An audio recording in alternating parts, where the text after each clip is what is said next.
My son handed my bank card to his wife like it was a gas station gift card. Just handed it over. No permission, no warning, no shame. She looked at that card like she'd just been handed the keys to paradise. And within hours, she drained $92,000 of my life savings in a single shopping spree at Lakeside Mall. But here's what he didn't know. Here's what she didn't know. I had one move left that would destroy them both. And it started the moment that cashier said those 5 words. Sorry, but this card is declined. Also, download your ebook titled Suspense and Thriller Stories by clicking the link in the pinned comment. My name is Claudine Harris. I'm 61 years old, and I'm about to tell you a story that will make you question everything you think you know about family, loyalty, and what you're actually willing to sacrifice for the people you love most. I was a high school counselor for 32 years. I sat with teenagers who had problems, broken homes, addiction, abuse, betrayal. I taught them that family is supposed to be your foundation, that the people who raise you deserve respect. That's what I believed. That's what I taught. But I never thought I'd be the one sitting across from betrayal. Not from him. Never from him. My husband Raymond died when Derek was just 14. A heart attack. One moment he was here, the next he wasn't. I held my son while he cried, and I made him a promise right there. I said, "Baby, I'm going to make sure you have everything I can give you." And I meant it. After Raymond passed, we had nothing but debt and grief. His medical bills were enormous. The mortgage felt like a mountain. But I picked up extra hours at the school. I started counseling clients on weekends. There were nights I came home so exhausted I could barely take my shoes off before collapsing into bed. But every time I wanted to give up, I thought about Derek, about that promise. Over the years, I rebuilt our life.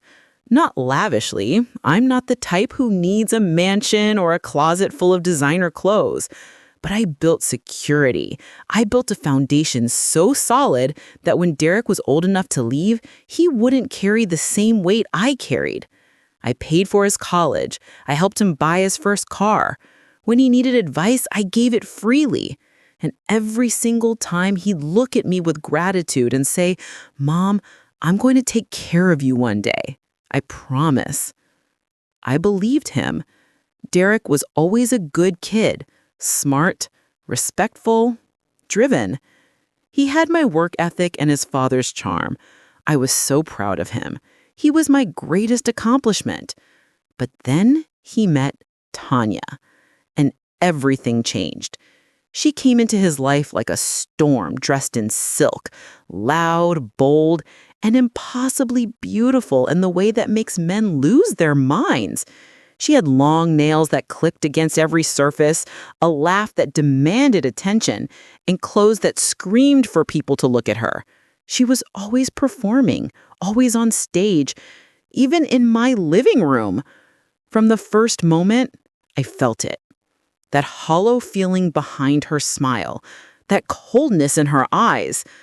I knew in that moment that this woman was going to change my son, and not for the better. But I had no idea how far she'd go, or how far he'd follow her. I cooked Raymond's favorite meal the first night Tanya came to dinner: collard greens, cornbread, and baked chicken. It was my way of welcoming her into our family, of showing her that I wanted to make a place for her in our lives. She looked at the plate like I'd served her something from the bottom of a dumpster.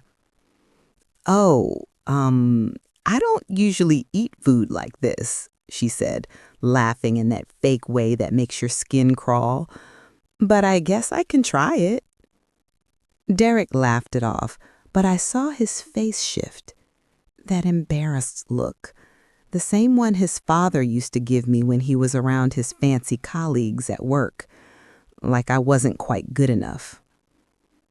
While I washed the dishes that night, my hands trembled, not from anger, from fear. I knew instinctively that this woman had plans for my son, and those plans didn't include me. Over the next few months, I watched it happen in slow motion. Derek started changing. He'd call me less frequently. When I suggested we have dinner together, he'd make excuses. Tanya was always there, always whispering something in his ear, always steering him away from me. She'd make little comments. "Your mom's so old-fashioned, baby.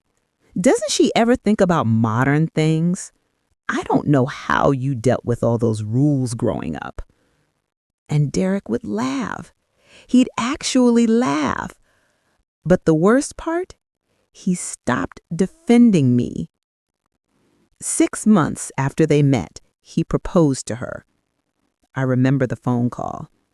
His voice was excited, eager for my approval, but there was something else underneath it. Defensiveness, like he was preparing for me to say no. "That's wonderful, son," I told him, even though my stomach felt like it was caving in. "When's the wedding?" 3 weeks, he said. "We want to keep it small, just family."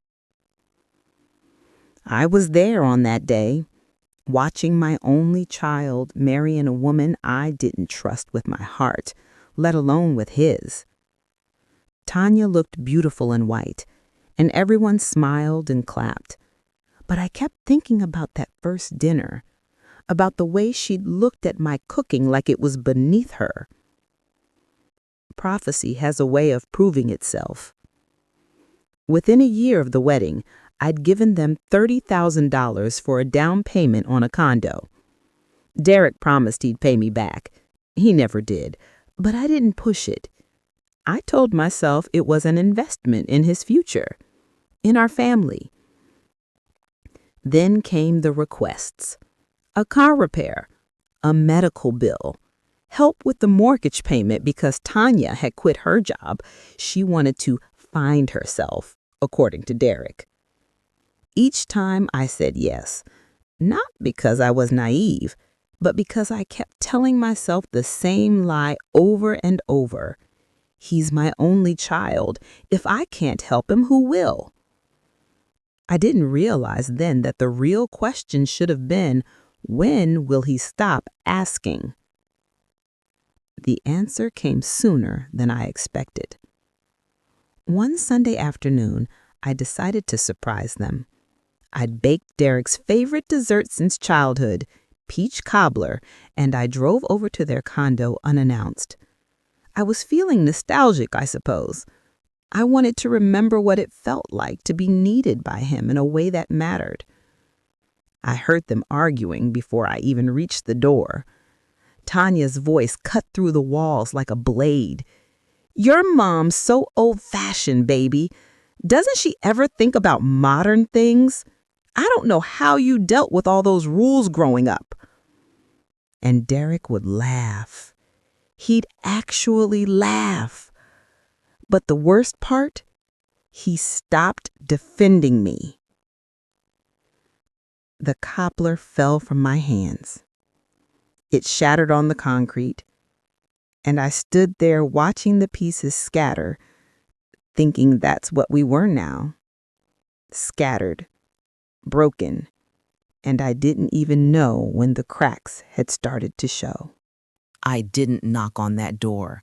I turned around and walked back to my car, and I sat there in the driver's seat for what felt like hours, though it was probably only 20 minutes. My hands wouldn't stop shaking. I kept replaying his words over and over. "She's got money she ain't even using." That was the part that cut deepest, not the frustration in his voice, not the resentment. It was that he'd said it like I was selfish, like I'd accumulated wealth just to hold it over his head, Like my entire life's work, the sacrifices, the sleepless nights, the years of discipline and hard work was some kind of personal failing. That night, I couldn't sleep. I lay in bed, staring at the ceiling, listening to the house settle around me. The same house where I'd raised Derek, the same house where Raymond had taken his last breath, the same house where I'd promised my young son that I would take care of him. I kept thinking, how did I get this so wrong? The next morning, Derek called. His voice was casual, like nothing had happened, like I hadn't stood outside his door and heard him speak about me with contempt.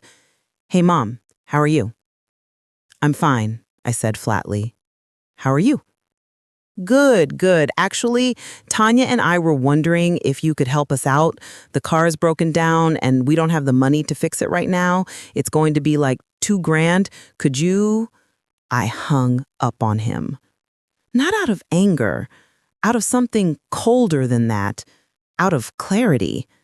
He called back 3 times. I didn't answer. By the 4th call, I did. "Mom, what's wrong? Why did you hang up?" "Because I heard you yesterday, Derek. I came by with your favorite dessert, and I heard you talking about me, about my money, about how I'm so selfish for not letting you use it." There was a long silence. Then he sighed. "Mom, I wasn't talking about you like that. Tanya just gets frustrated sometimes. You know how she is?" "Yes," I said quietly. "I know exactly how she is. And now I'm starting to know how you are, too." "That's not fair," he said, his voice rising. "I work hard. I provide for my family. I just needed a little help. Is that so wrong?" "No," I said. "Asking for help isn't wrong, but resenting me, that's wrong, Derek. That's deeply wrong." "I don't resent you, but his voice wavered. He was lying, and we both knew it. I transferred him the $2,000 anyway, because I'm weak, because I'm my mother's daughter, and we're the kind of women who hurt ourselves trying to save people who don't want to be saved. But something shifted after that phone call. A seed of something dark had been planted, and I knew it was going to grow.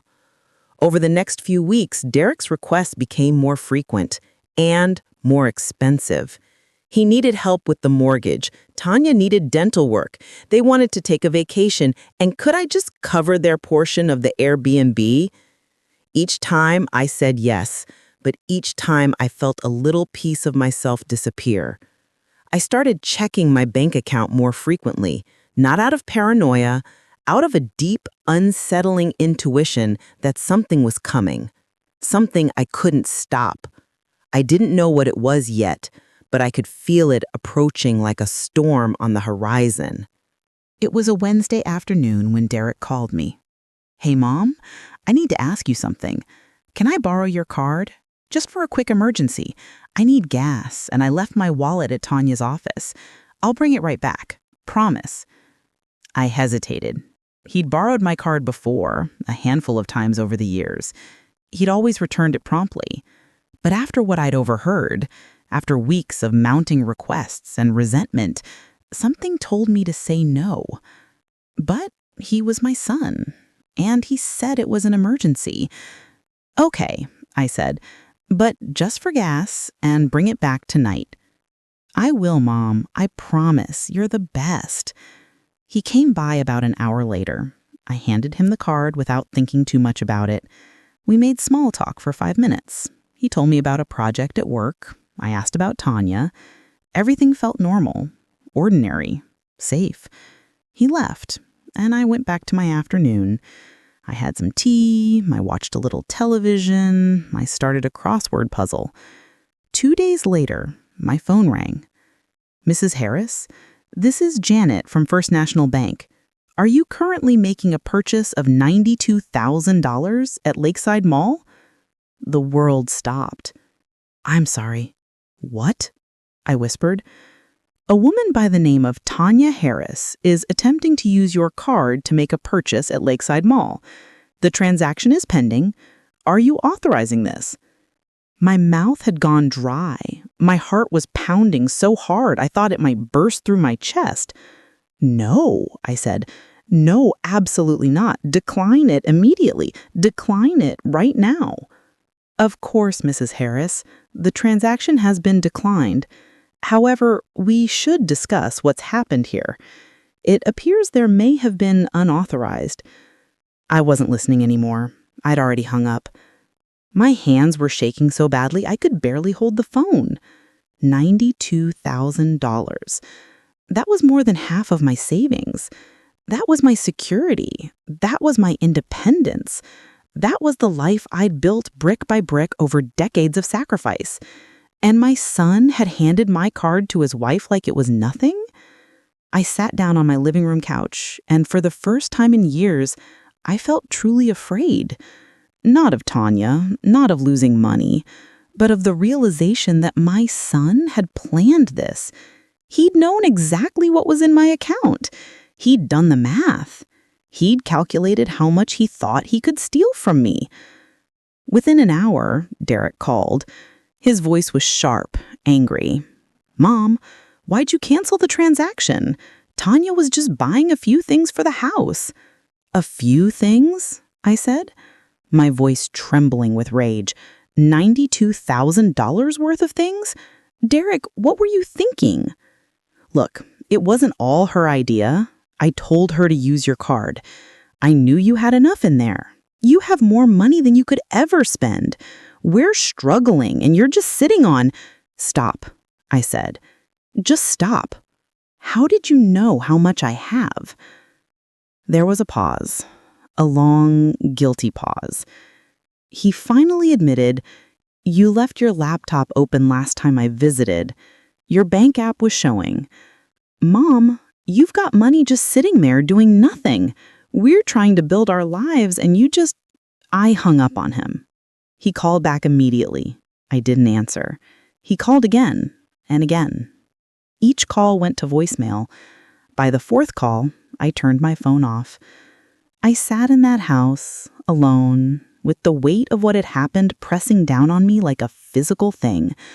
My own son had violated my trust. He'd gone into my personal finances. He'd planned this. He'd shared my private information with a woman who saw me as an obstacle to overcome. That night, I didn't sleep. I sat on my porch in the dark, wrapped in a blanket, thinking about all the sacrifices I'd made, all the times I'd said yes when I should have said no, all the times I'd hurt myself to help him.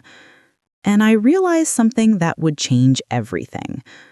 I had been so busy trying to be his safety net that I'd forgotten how to be myself. By morning, I'd made a decision. I was going to fight back. 3 days passed, and I didn't hear from either of them. I'd blocked Derek's number, something I'd never thought I'd have to do. But every time my phone buzzed, my heart had started racing, anticipating his voice, his explanations, his attempts to manipulate me into understanding. I didn't want to understand anymore. On the fourth evening, there was a knock on my door. I opened it to find Tanya standing there in designer sunglasses, a fresh weave, and clothes that probably cost more than my monthly utility bill. She was wearing her confidence like armor, that smug expression plastered across her face. "Claudine," she said, strolling in without even being invited, "we need to talk." I didn't respond. I just closed the door quietly behind her and crossed my arms. "About what happened," she continued, sitting down on my couch like she owned it. "Derek felt terrible about the canceled transaction. But I want you to understand where we're coming from. We're young, we have dreams, we want to travel, build a life, have nice things. Is that so wrong?" I stared at her, really stared at her, and I saw it clearly for the first time. The entitlement, the complete absence of shame, the genuine belief that my money was hers to use. "You went to the mall and spent $92,000 of my money on electronics, clothes, and perfume," I said quietly. That's not building a life. That's theft. Her expression shifted. For just a moment, I saw fear flicker across her face. But she recovered quickly, forcing a laugh. Theft? That's a strong word. Derek said you'd be okay with it. He said, "My son is a grown man who made a choice. But you knew. You knew that wasn't your money. You knew I hadn't given you permission. And you did it anyway because you thought I was just some old woman who'd let you walk all over her." Tanya stood up, her jaw clenching. "You know what? Derek warned me you'd be like this. He said you were selfish, that you used money to control people." That word, control, it landed like a punch. Because for a moment, I wondered if she was right. Had I been controlling? Had I been using my money to keep my son dependent on me? But then I remembered. I'd never asked him to pay me back. I'd never held it over his head. I'd given freely, out of love. This was different. This was calculated. "Get out of my house," I said. "Excuse me?" "Get out, now." Tanya's face flushed with anger. She grabbed her purse and stormed toward the door. But before she left, she turned back with venom in her eyes. "You're going to regret this. Derek loves me, and when he has to choose between you and me, you already know who he's going to pick." She slammed the door so hard, the pictures on my wall rattled. I stood there in the silence of my own living room, and I felt something break inside me. Not from her words, but from the truth in them. Because she was right. He probably would choose her.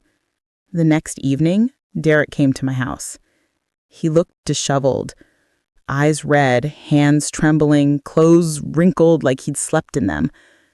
"Mom, you embarrassed Tanya. The cashier called security. She had to leave the mall. Do you have any idea how humiliating that was for her?" I looked at my son, and I didn't recognize him. The boy who used to help old ladies cross the street, the teenager who cried when he saw homeless people on the news, the young man who promised me he'd never let me down.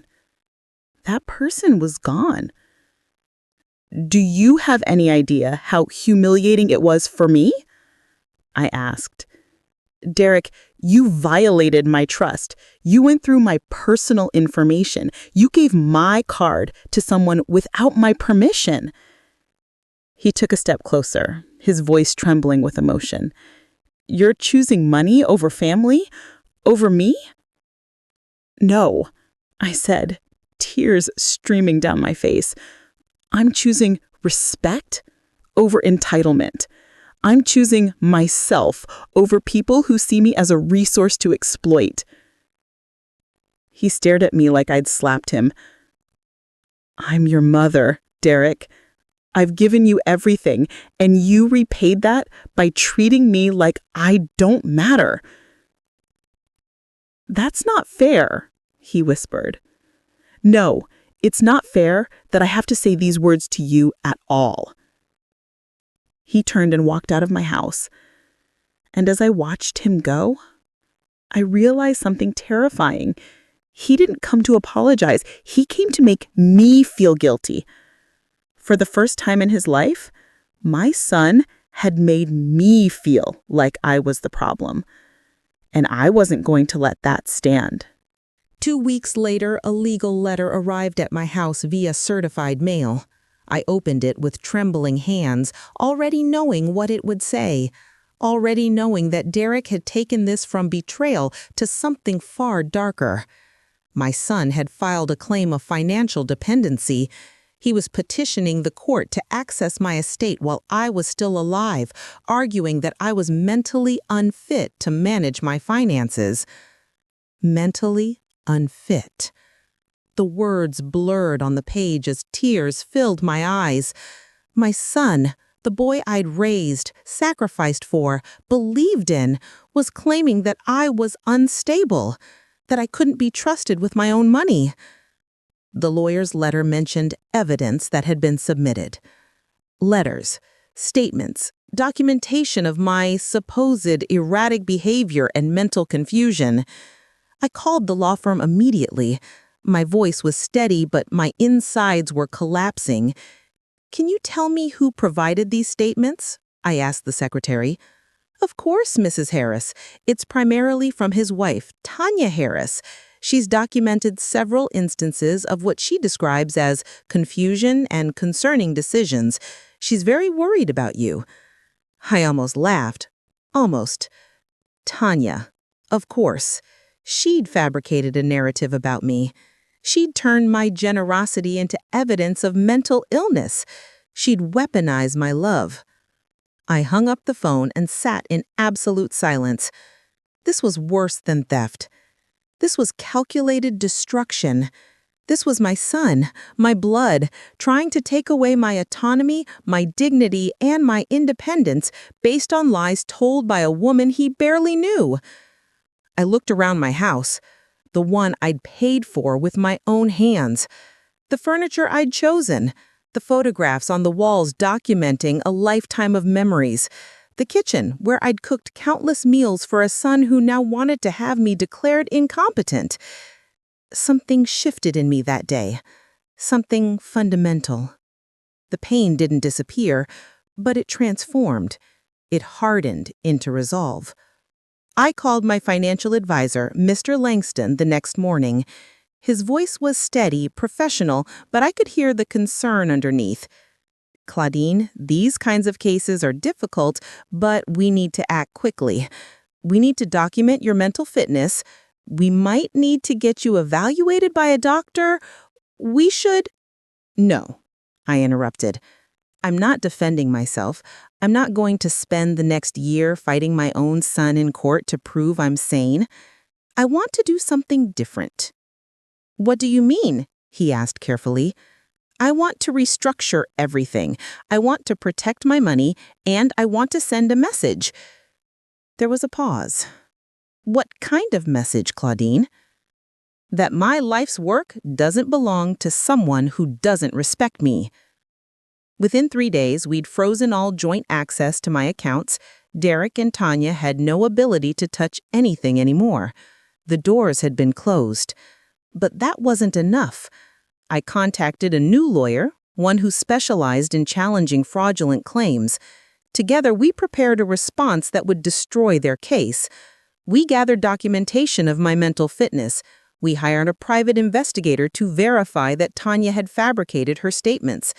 It took 2 weeks, but the evidence was overwhelming. The case was dismissed. My son and his wife had gambled, and they'd lost. But I wasn't done. I rewrote my will completely. Derek's name came out. Everything came out. Instead, I made arrangements that would have meant something, real meaning. I donated $50,000 to a scholarship fund for single mothers at my old school. I transferred another $20,000 to a trust in Raymond's name for community youth programs.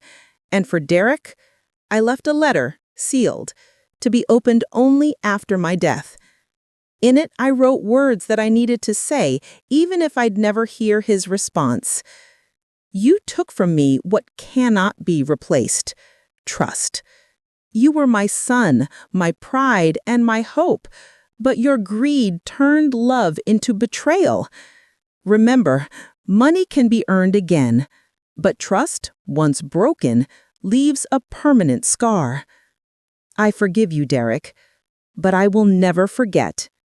When I sealed that envelope and placed it in my safe, something inside me finally found peace. I wasn't going to wait for him to apologize. I wasn't going to hold on to hope that he'd suddenly understand what he'd done. I was going to move forward, alone if I had to. The morning after I sealed that letter, I woke up different. Not angry, not hurt, clear. I stood at my kitchen window with a cup of coffee, watching the sunrise paint the sky in shades of gold and pink, and I felt something shift inside my chest. It wasn't relief, it was power. For 61 years, I'd spent my life giving to Raymond, giving to Derek, giving to my students, giving to my job, giving until there was nothing left but an empty shell walking around pretending to be whole. But that morning, I made a decision. I was going to take my life back. Mr. Langston came to my house 2 days later. We sat at my kitchen table with papers spread out between us, and I explained exactly what I wanted to do. "Claudine, are you sure about this?" he asked. He was always cautious, always measured. "This is a significant restructuring. Once you do this, there's no going back." "That's exactly why I'm doing it," I said. We began the process immediately. First, I liquidated certain investments. Then I made strategic decisions about my remaining assets. Every move was calculated. Every decision was deliberate. But here's the thing about revenge, real revenge, the kind that matters. It's never about destruction. It's about choosing yourself. I contacted the director of the Westfield High School Foundation, the school where I'd worked for 3 decades. I told her I wanted to establish a scholarship fund specifically for single mothers pursuing higher education. "How much are we talking?" she asked, her voice careful. $50,000, I said, annually. There was a long pause. "Claudine, that's incredibly generous." "It's not generosity. It's legacy.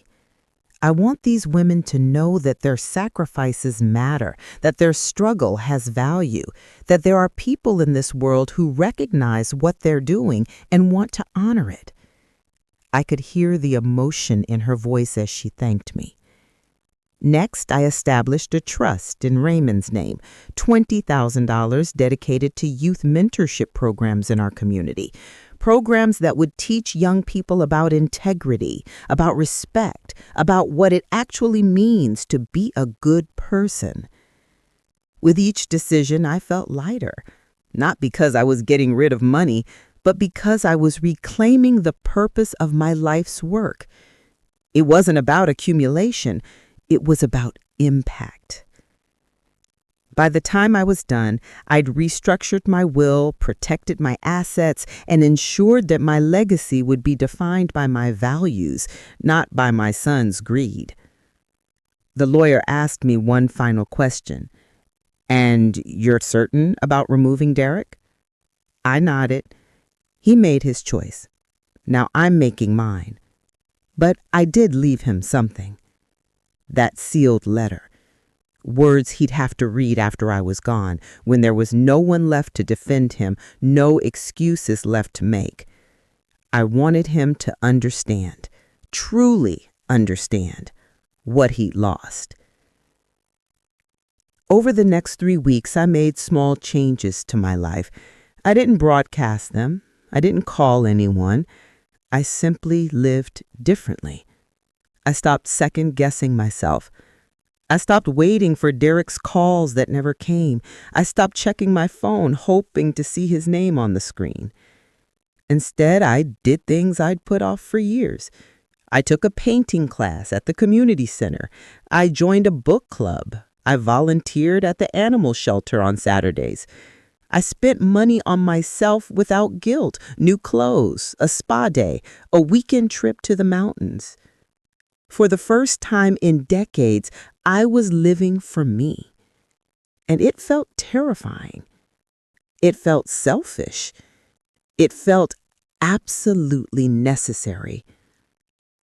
About a month after I'd restructured everything, I was at the grocery store when I ran into Mrs. Patricia Chin, a woman I'd gone to church with years ago. We'd lost touch after Raymond died. "Claudine, oh my goodness, you look wonderful," she exclaimed, pulling me into a hug. "I feel wonderful," I said, and I meant it. I heard something amazing at church. Someone established a scholarship fund for single mothers at Westfield. The director said it was anonymous, but I had a feeling it might be you. I smiled, but didn't confirm it. Whoever did it, Patricia said, they've changed lives. I know one of the first recipients. She has 3 kids, and she's the first in her family going to college. She cried for an hour when she found out she'd been approved.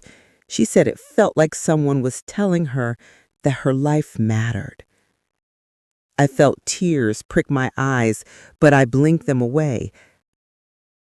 Her life does matter, I said quietly. That night, I sat on my porch with a glass of wine, something else I'd started doing, enjoying simple pleasures without guilt, and I thought about what Patricia had said. Someone was telling her that her life mattered. Wasn't that all anyone really wanted? To feel like their existence was significant? To feel seen and valued? Derek had made me feel invisible. Tanya had made me feel like I was an obstacle to overcome. But in choosing to invest in people who actually deserved my energy, I was reminding myself that I mattered.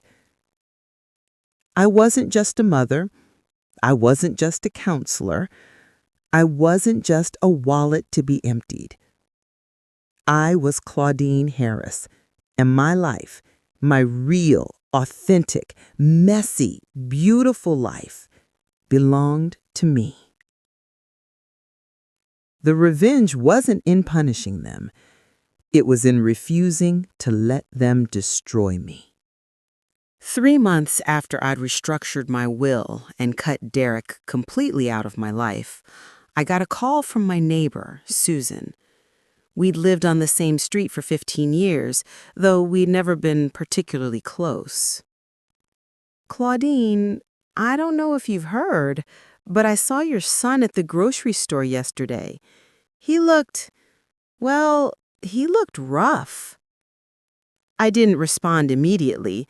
I had no desire to hear about Derek. But Susan continued anyway. "I just thought you should know. He looked like he was going through something." After I hung up, I told myself it wasn't my concern. He'd made his choices. Now he was living with the consequences. But despite my determination to move forward, a small part of me, a weak maternal part, wondered what had happened. The answer came unexpectedly 2 weeks later when my old friend Martha called me. Her daughter worked in the same office building as Derek.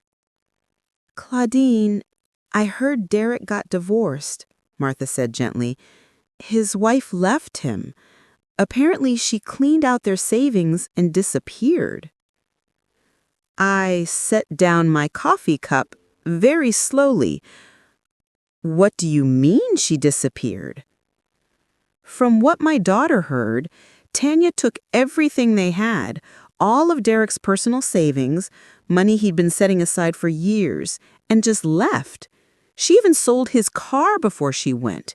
He's devastated." I felt something complex move through me. Not pleasure exactly, not quite satisfaction, but something like the settling of a debt I didn't know the universe was keeping track of. Karma. That's what people call it when the chickens come home to roost. A week later, there was a knock on my door early in the morning. I opened it to find my son standing on my porch. But it wasn't the confident, entitled man who demanded access to my money. This was someone else entirely. Someone hollowed out. He was thinner than I'd ever seen him. His eyes were sunken and red-rimmed. His clothes hung off his frame like they belonged to someone bigger.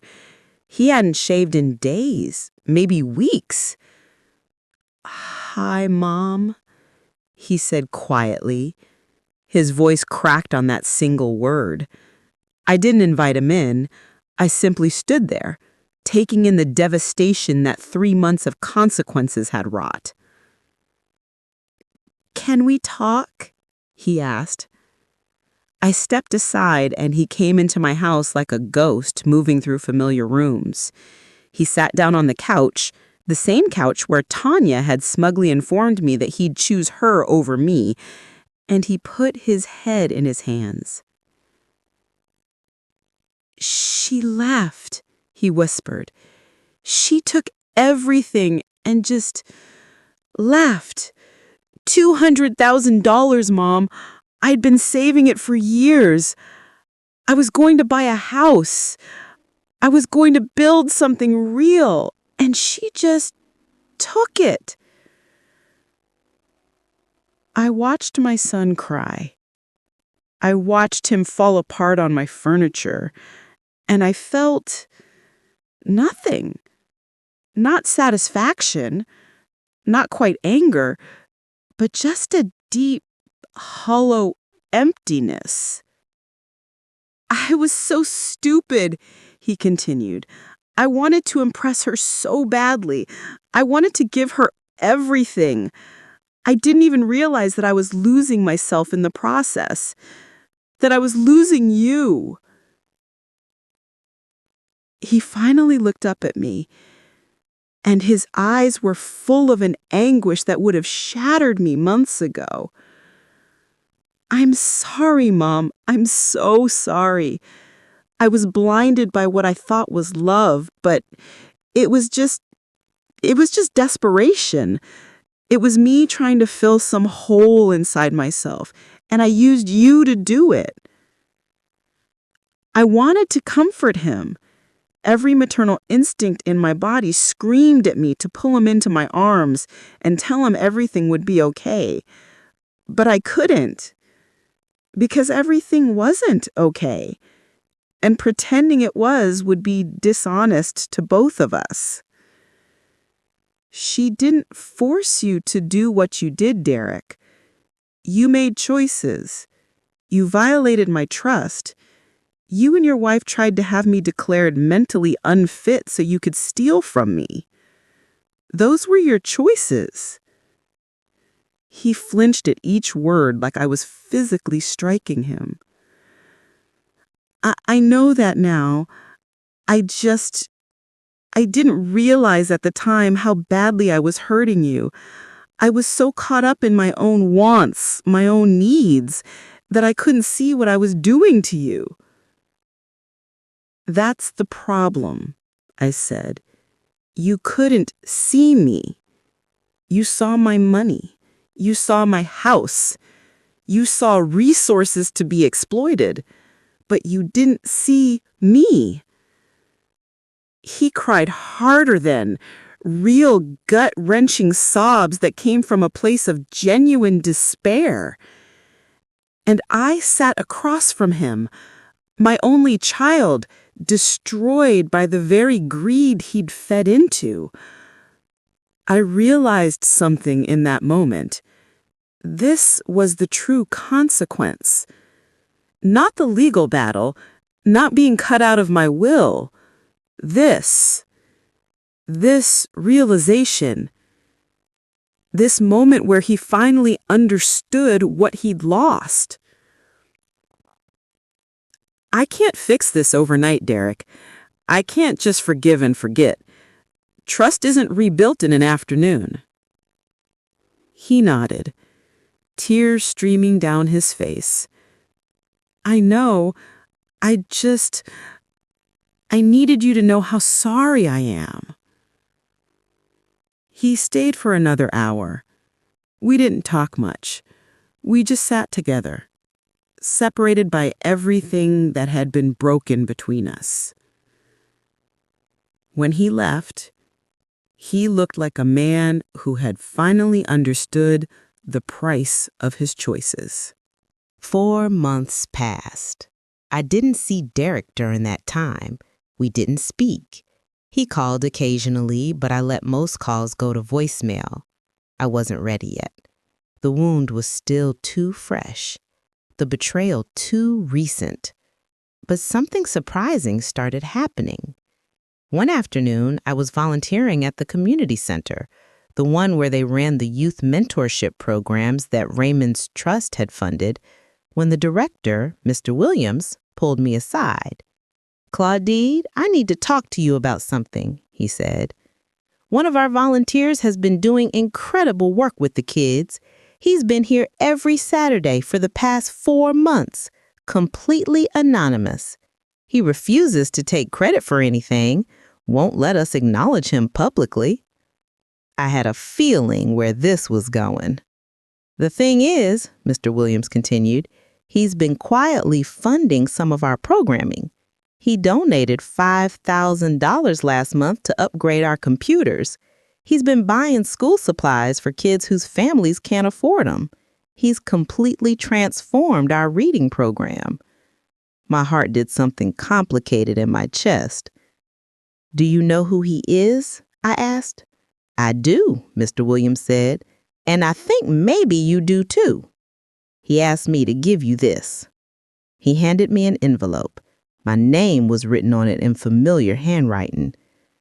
That night, I opened it alone on my porch. "Mom, I don't expect you to forgive me. I don't expect you to trust me again, but I need you to know that I've spent these months trying to understand who I became and who I want to be. I started volunteering at the community center because I remembered something you told me years ago. You said that real wealth isn't about money. It's about the impact you have on people's lives. I spent so long chasing the first kind that I destroyed the only person who ever loved me unconditionally. I've been helping at the center anonymously because I didn't want recognition. I wanted to earn back some small piece of my integrity. I don't know if it's working. I don't know if I can ever be the man you thought I was, but I'm trying. I'm going to therapy. I'm learning why I needed Tanya's validation so desperately that I was willing to hurt you. I'm learning that love isn't about giving someone everything. It's about giving what you can afford to lose without losing yourself. You taught me that years ago when Dad died and you kept going. You showed me what real strength looks like. I just forgot for a while. I'm not asking for forgiveness. I'm just asking you to know that I see what I did now, and I'm spending every day trying to be better. Your son, Derek. I sat there on my porch for a long time, reading those words over and over, and I cried. Not from pain, but from something more complex, something like the beginning of healing. The next Sunday, I went to the community center myself. I found Derek in the reading room with 2 young boys, one about 8 years old, the other maybe 10. He was reading to them, doing different voices for different characters, and they were laughing like it was the most magical thing in the world. He looked up and saw me, and his expression shifted from joy to something more vulnerable. "Hi, Mom," he said softly. "Hi, baby." And I meant it in a way I hadn't in months. Over the following weeks, we began rebuilding. Not like it was before. That version of our relationship had been built on an unstable foundation, on his entitlement and my enabling. But something new started to grow, something more honest. He started coming to my house on Sundays. We'd cook together. We'd talk. Sometimes we'd sit in silence, and that was okay too. One afternoon, while we were preparing dinner, he turned to me and said, "Do you know what the hardest part was?" "What?" I asked. "Realizing that I'd lost you not because you stopped loving me, but because I stopped respecting myself. Tanya was a symptom, Mom. I was the disease." I set down the knife I was holding and looked at my son, really looked at him, and I saw someone who was finally growing up. People grow in different ways. Some people learn from watching others. Some people have to learn the hard way. You learned the hard way, and it cost you, but at least you learned. "Do Do you think you'll ever fully forgive me? He asked. I already have. But forgiveness and trust are different things.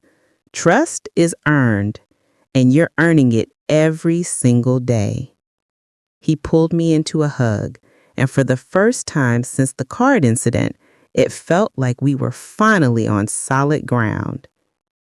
That evening, as I watched the sunset from my porch, I thought about that moment at Lakeside Mall when the cashier said, "Sorry, but this card is declined." I used to think that was the moment everything fell apart, but I was wrong. That was the moment everything started to come back together. Sometimes life has to say no so that we can finally say yes to ourselves. That card decline wasn't punishment, it was protection. It was the universe, or God, if you believe in that, stepping in and saying, this is as far as it goes. This is where you choose yourself. I learned that betrayal doesn't always come from strangers. Sometimes it comes from the people you love most, from the people you raised, from the people who know exactly where to strike because they know you inside and out. But here's what I also learned. Your sacrifices don't make you obligated to be mistreated. Your generosity doesn't mean you have to accept disrespect. Your love doesn't require you to lose yourself. It's never too late to choose yourself. Whether you're in a situation like mine or you're watching someone you care about get taken advantage of, know this. Setting boundaries isn't selfish. It's survival. It's self-respect. It's the most loving thing you can do for them and for you. Comment below. Would you have forgiven your child? Where would you have drawn the line? Lastly, download your ebook titled Suspense and Thriller Stories by clicking the link in the pinned comment. Thank you for listening to my story. Remember, your dignity is not negotiable.